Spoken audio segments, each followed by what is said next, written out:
Jailer 2లో బాలకృష్ణ ప్రత్యేక cameo చేస్తారనేది పాత వార్త.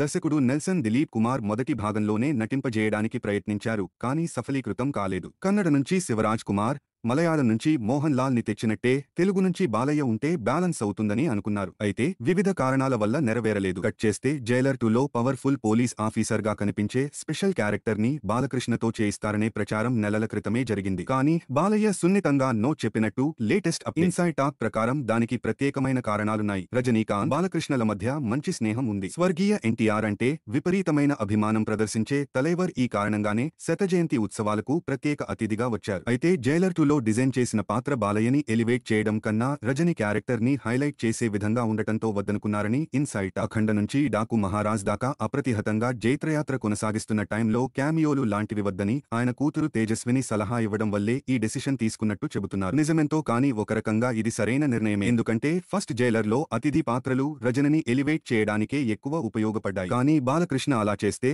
అభిమానులు అంత సులభంగా అంగీకరించకపోవచ్చు. గతంలో ఓ కొడతారా ఉలిక్కి పడతారా లాంటివి చేసిన బాలయ్య దానికి తగ్గ ఫలితం అందుకోలేకపోవడంతో క్యామియోలకు దూరంగా ఉన్నారు. అందుకే జైలర్ 2కి నో చెప్పి ఉండొచ్చని ఆయన స్థానంలో ఫహద్ ఫాసిల్ ని తీసుకున్నారనే ప్రచారం జరుగుతోంది. అతను ఉన్న మాట నిజమే, కానీ అది బాలయ్య వద్దని చెప్పిన పాత్ర కోసమా లేక మరొకటా అనేది తెలియాల్సి ఉంది. 2026 వేసవి రిలీజ్ టార్గెట్ గా జైలర్ 2 పనులు జరుగుతున్నాయి.